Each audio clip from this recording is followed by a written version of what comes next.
തിരുവനന്തപുരം ശ്രീകാര്യത്താണ് യുവാവിനെ കടയിൽ കയറി വെട്ടിപ്പരിക്കേൽപ്പിച്ചത്. ശ്രീകാര്യം സ്വദേശി സജീവിനാണ് വെട്ടേറ്റത്. മൂന്നംഗ സംഘം കടയിൽ കയറി ആക്രമിക്കുകയായിരുന്നു. നേരത്തെ സജീവും നിരവധി അടിപിടി കേസുകളിൽ പ്രതിയായിരുന്നു. ഇടവക്കോട് രാജേഷ് വധക്കേസിലെ പ്രതിയായ മണിക്കുട്ടനുമായുള്ള അടുപ്പമാണ് ആക്രമണത്തിന് കാരണമെന്നുള്ളതാണ് പ്രാഥമിക നിഗമനം. അരുൺ സോളമൻ വിവരങ്ങൾ നൽകും. അരുൺ, അപ്പോൾ ഇയാൾ ഈ പറയുന്ന വെട്ടേറ്റ ആൾ നേരത്തെ അടിപിടി കേസുകളിൽ പ്രതിയായിരുന്നു, ഗുണ്ട നേതാവായിരുന്നു. പക്ഷേ ഇപ്പോൾ അതെല്ലാം നിർത്തി മാനസാന്തരപ്പെട്ട് ഒരു നല്ല ജീവിതം നയിക്കുകയായിരുന്നു എന്നാണ് നമ്മൾ മനസ്സിലാക്കുന്നത്.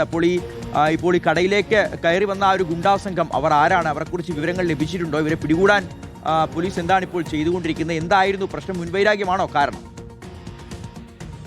ഷിഗാസ്, ഇന്ന് വൈകുന്നേരത്തോടു കൂടിയാണ് ശ്രീകാര്യം സ്വദേശിയായിട്ടുള്ള സജീവിനെ മൂന്നംഗ സംഘം ആക്രമിച്ചത്. ഈ സജീവ് ഈ ശ്രീകാര്യത്ത് തന്നെ ഒരു വെജിറ്റബിൾ ഷോപ്പ് നടത്തി വരികയായിരുന്നു. ഇയാളുടെ ഷോപ്പിലേക്കാണ് മൂന്നംഗ സംഘം ആയുധങ്ങളുമായി എത്തുകയും ഇദ്ദേഹത്തെ ആക്രമിക്കുകയും ചെയ്തത്. ഈ ആക്രമണത്തിൽ സജീവിന്റെ കൈക്ക് പരിക്കേറ്റു എന്നുള്ളതാണ് ഇപ്പോൾ കഴക്കൂട്ടം പോലീസ് പങ്കുവെക്കുന്നത്. നേരത്തെ ചില കേസുകളിലൊക്കെ പ്രതിയായിരുന്നു എന്നുള്ളതാണ് ഏറെ ശ്രദ്ധേയം. ഈ സജീവ് ഈ പ്രധാനമായും ഈ ഭാഗത്ത് ഇടവക്കോട് രാജേഷ് എന്ന് പറയുന്ന ആ വ്യക്തിയുടെ വധക്കേസുമായി ബന്ധപ്പെട്ടുള്ള മുഖ്യപ്രതി മണികണ്ഠനുമായിട്ട് ഏറെ അടുപ്പമുള്ള വ്യക്തി കൂടിയാണ് സജീവ്. അങ്ങനെ എന്തെങ്കിലും ഈ ഗുണ്ടാ പകയുമായി ബന്ധപ്പെട്ടുള്ള എന്തെങ്കിലും ഒരു ആക്രമണമായിരിക്കാം എന്നുള്ള ഒരു പ്രാഥമിക നിഗമനത്തിലാണ് നിലവിൽ പോലീസ് എത്തിയിരിക്കുന്നത്. സജീവ് എന്ന് പറയുന്ന വ്യക്തിയെ ഇന്ന് മൂന്നംഗ സംഘം ആക്രമിച്ചതിന് പിന്നിൽ മറ്റ് കാരണങ്ങളൊന്നും തന്നെ പോലീസിന് കണ്ടെത്താൻ കഴിഞ്ഞിട്ടില്ല. ഉടൻ തന്നെ ഈ പ്രതികളെ സംഭവ സ്ഥലത്ത് നിന്ന് കടന്നു കളയുകയായിരുന്നു.